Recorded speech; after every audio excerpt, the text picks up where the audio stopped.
हा, जाऊयात ना संडेला. डन. घरात माझं काही अस्तित्वच नाहीये.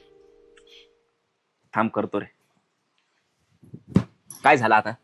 तुमच्यासाठी, घरातल्यांसाठी मी दिवस रात्र एक करून काम करते आणि कौतुक दुसऱ्यांचंच. साधा वेळ सुद्धा घालवत नाही तुम्ही माझ्यासोबत. तुम्हाला काहीच कसं दिसत नाही हो? प्रत्येक गोष्टीचा इश्यू केलाच पाहिजे का? आणि वेळेचं काय?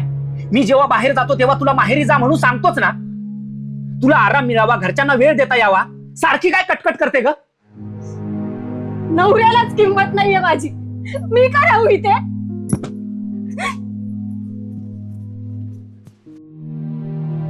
नेहमीच झालं हिचं.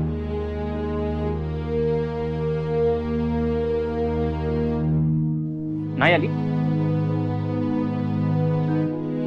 हा, सॉरी, दुकानात गेलीये, विसरलोच.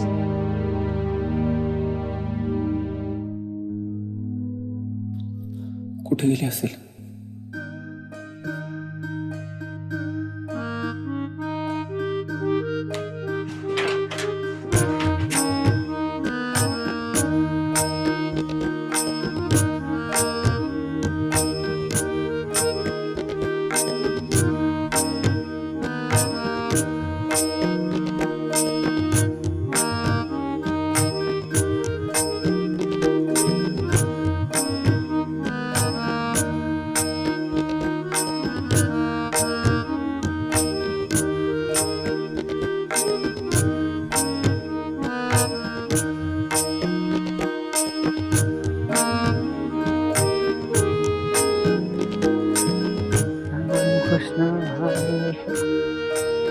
काय हो माऊली, कसला विचार करताय? कोणाला शोधताय का?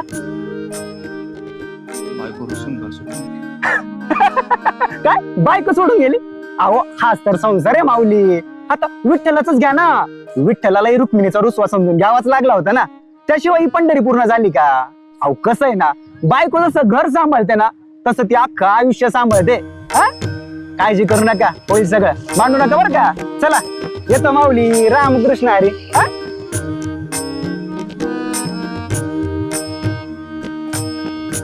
अगं, एवढं नको मनावर घेऊ. नवरा बायकोचं भांडण चालूच राहतं. विठ्ठलाचं कसं आहे, किती भक्त आले तरी त्याच्या नजरेत रुक्मिणीच असते. तुझा राग जसा खरा आहे तसं त्याचं प्रेम पण खरं आहे.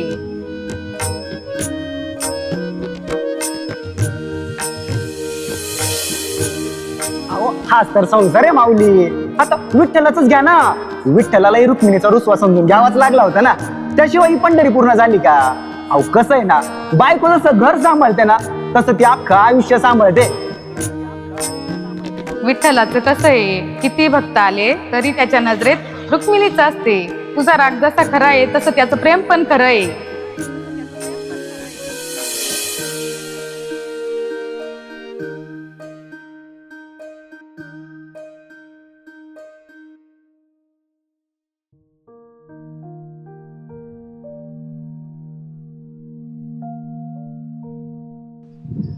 माफ कर मला, तुझं प्रेम गृहीत धरलं मी.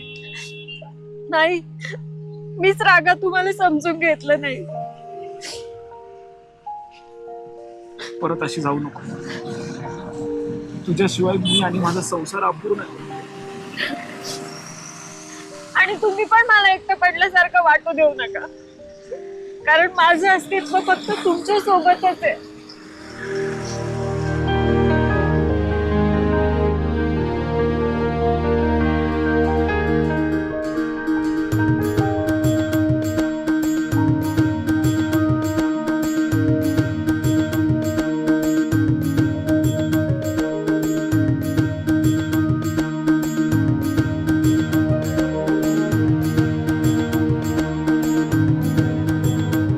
पंढरीची वारी केल्याशिवाय जी अपूर्ण होती ती आज खरी सुरू झाली, आमच्या संसाराची वारी.